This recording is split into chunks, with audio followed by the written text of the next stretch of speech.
Wilson is doing video today. Today is June 30 and it is a hot day at the ranch. Summertime is here. As I said last week, we like to talk about the history of the cowboy top to bottom, head to foot. Last week we talked about hats, so today we should talk about boots. We're going to talk about the cowboy boot.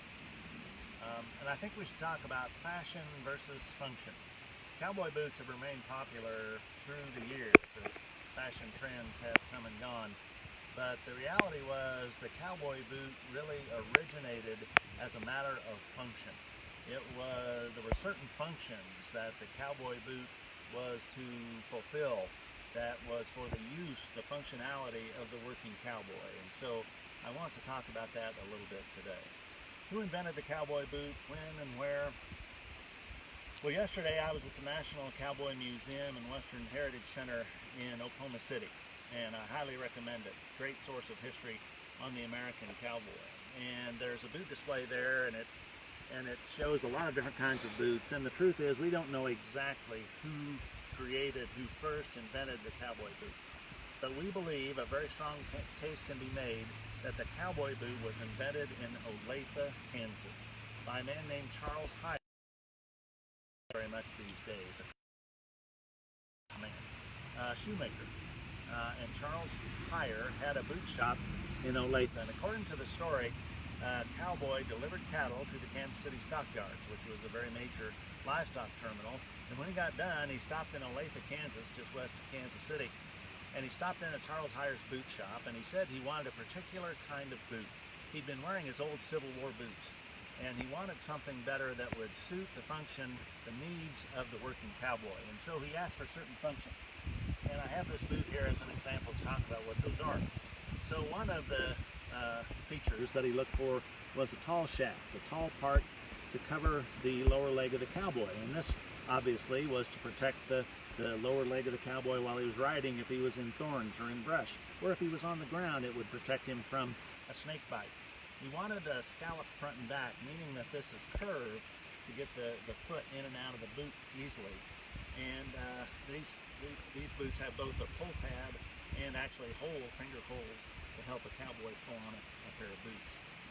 What about the stitching on the side of the boot? Is that just to make it pretty? Well, indeed, they found that they could market certain designs to cowboys, put a lone star on there, and it'd be worth more money when the Texas Cowboys showed up. But the real purpose of the stitching was to stiffen the leather so it wouldn't buckle, it wouldn't rub against the cowboy's ankle. So there was actually some functionality there too. And then there's the pointed toe of the cowboy boot. I got married in cowboy boots, and at the time the style of cowboy boots was a pretty sharp pointed toe. This is a fairly round pointed toe, but it still retains the point. So why did the cowboy want a pointed toe? Why do cowboy boots have pointed toes? Well, the old joke is it's so the cowboy could step on a bug in the corner of the room, right? But no, the reason that the cowboy wanted a pointed toe is so it would fit the stirrup. So it would fit the stirrup better. A person could get cowboy could get his foot in or out of the stirrup quickly if he needed to, if he got in a jam. And so you had the pointed toe of the cowboy boot. We have some stitching on the top to make it look pretty, the crown of the boot. And then we have the boot heel.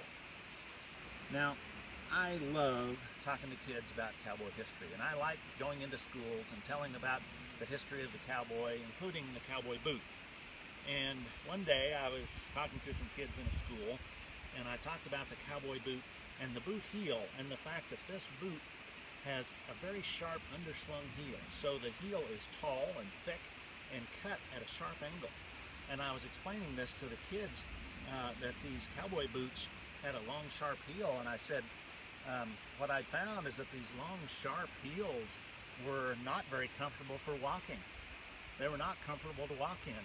And I said to the kids, why in the world would a cowboy spend a whole bunch of money on a pair of boots that hurt his feet and were not comfortable to walk in? And one little girl raised her hand and said, is that like the high heels Mommy likes to wear to parties on Saturday night? Well, maybe in one sense it is, that they're not comfortable to walk in, that it really wasn't fashion, it was function the cowboy was interested in. Because this high heel, like the toe, was built to fit the stirrup, so it would fit the stirrup better on the horse. And that undershot heel meant that if he was on the ground, roped the calf, he could dig in his heels, literally, and have leverage to control the calf. So why would a cowboy pay a lot of money for a boot that was not comfortable to walk in? Well, it's important for him to ride. Truth was the old-time cowboys never wanted to walk. They never wanted to walk, ever. They wanted to be horseback. That was what they loved. That's what they wanted to do. And so that sharp heel would fit the rider. Nancy Sinatra did a song decades ago, "These boots are made for walking." These boots were not made for walking, but they were great for riding. And really those features of the cowboy boot, the tall shaft, the pointed toe, and that sharp heel have become features that have endured through generations for the American cowboy. Now styles have changed, and right now the current style of a cowboy boot for men is very much a square toe, and that's what we've gone to. And also more of a flat roper type heel, which really is a little more practical for walking around doing chores on the ranch. We have a lot of weddings here at the ranch, and I've noticed brides who come here for a rural ranch wedding often will wear boots, and they're gorgeous boots, and the style appears to be a very sharp pointed toe and then beautiful intricate design on the side of the upper. So that seems to be the style that cowgirls are choosing for their cowboy boots today. So let me finish up our Facebook Live session with a poem based on the story of the invention of the cowboy boot. It's called "The Cobbler and the Cowboy." Let me tell you a story back in 1875 when the history of the cowboy boot began to come alive. A Texas cowboy came riding in with his pards. He just delivered cattle to the Kansas City stockyards. When he got to Olathe, the cowboy made a stop to talk to Charles Heyer at the Heyer boot shop.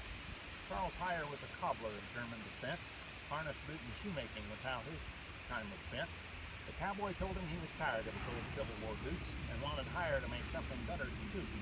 The cowboy wanted a pointed toe to fit his stirrups better, maybe with some fancy stitching to strengthen the leather, tall enough to protect him from brush or a snake attack, with a fancy high top and a scallop front and back.